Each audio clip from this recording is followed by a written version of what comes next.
চলুন কাজকর্ম বাদ দিয়ে একটু খাওয়া দাওয়া সেরে নিই এবার। সকালের টিফিন, বিকেলের টিফিন আর হচ্ছে দুপুরের খাবার।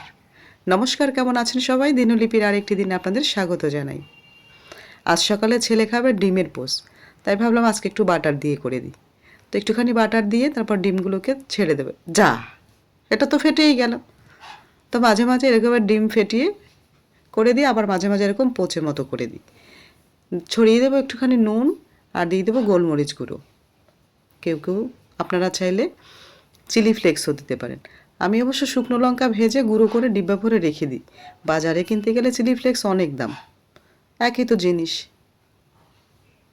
তাই সংসারে এই টুকিটাকি হিসেবগুলো তো আমাদের রাখতে হয়। হয়ে গেল ছেলের সকালের টিফিন, এবার বিকেলেরটা রেডি করে ফেলি। দিয়ে দেবো একটুখানি সাদা তেল আর দিয়ে দেবো বেশ খানিকটা আদা, দিয়ে দেবো গোলমরিচের গুঁড়ো। ঝাল খেতে চাইলে আপনারা ওই লঙ্কার গুঁড়োও দিতে পারেন আরেকটু। দিয়ে দেবো অনেকটা নুন, সয়া সস। নুনটা একটু বেশিই দিতে হবে, এটা চিকেনের মানে লেমন জিঞ্জার চিকেন করব ফ্রাই। দিয়ে দেবো একটুখানি মধু আর দিয়ে দেবো এই যে লেবুর রস।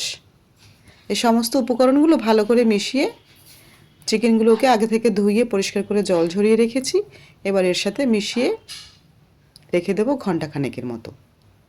আর লেবুর রস দেওয়ার জন্য বেশ খানিকটা নরম হবে। লেবুর রস না থাকলে আপনারা ভিনিগার দেবেন। এভাবে ভালো করে মেখে, জানেন তো এই চিকেনটা রান্নার পর দারুণ খেতে হয়েছিল। ব্যাস হয়ে গেছে, এবার গরম হয়ে গেছে, দিয়ে দেবো একটুখানি বাটার। বাটার দিয়ে এবার চিকেনগুলোকে এভাবে বসিয়ে লো ফ্লেমে, আগে তাওয়াটা গরম করে নিয়েছি বেশ ভালো করে। এবার আস্তে আস্তে করে এগুলোকে লাল লাল করে উল্টে পাল্টে করে ভেজে নেব। এই দেখুন হয়ে গেছে প্রায় খানিকটা। এভাবে উল্টে দিয়ে আস্তে আস্তে করে ভেজে নেব। আমার যেহেতু ফ্রাই করা অন্য কোনো প্যান নেই, তাই এই প্যানেই আমি করি। একদিন এভাবে খেয়ে দেখবেন। আর এই চিকেনগুলো জানেন তো, অন্যান্য দিন যে চিকেন নিয়ে আসে ওই সলিড চিকেনগুলো আমি রেখে দিই। দুদিনের রাখা এই চিকেনগুলোই তখন এভাবে ভেজে কিংবা স্যুপ করে বা অন্য কোনো প্রসেস করে খাওয়া হয়। এই দেখুন কি সুন্দর হয়েছে। গরম গরম কি জিভে জল চলে এসেছে। তো একদিন খেয়ে দেখবেন, সত্যিই খুব ভালো লাগে বাচ্চাদের। এভাবে পরিবেশন করবেন, একটু পেঁয়াজ, একটু লেবু, একটু শসা আর একটু ধনেপাতা। আর সাথে যদি দেওয়া হয় একটু টমেটো সস আর একটু মিওনিস, তাহলে তো বাচ্চারা আরোই খুশি। কেমন সুন্দর দেখতে হয়েছে বলুন। শীতকাল আসলে এ ধরনের রান্নাবান্না একটু ভালোই লাগে খেতে। আর তারপর এদিকে দেখুন দুপুরে খাওয়ার জন্য আমার ছানাপানাগুলো কী করছে। খাবার আনার সাথে সাথে এই যে ছোটো ছানাটি বেরিয়ে এসেছে, বেরিয়ে এসে এদিক ওদিক ঘুরছে। এই ঢাকনা তুলবে, থালায় ভাত বেড়েছি সেটিও খেতে যাচ্ছিল। এই ঢাকনা তুলে দেখবে, টুকটুক আওয়াজ করছে।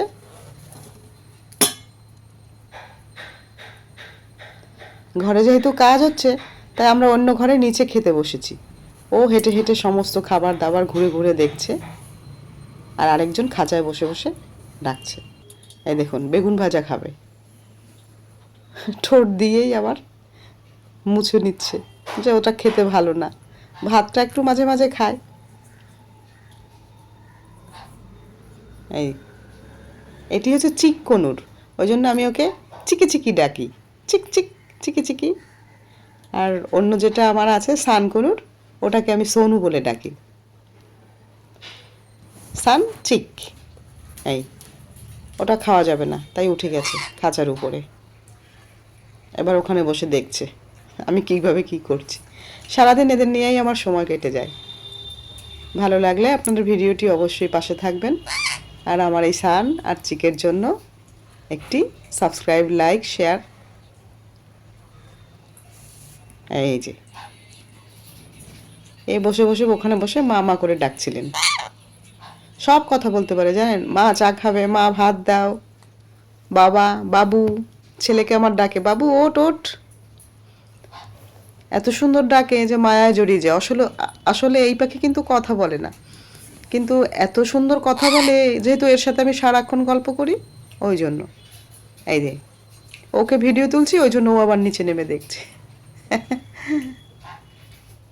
ঘরে বাচ্চারা থাকলে যেমন খুশি, এরা থাকলেও সেরকমই খুশি লাগে।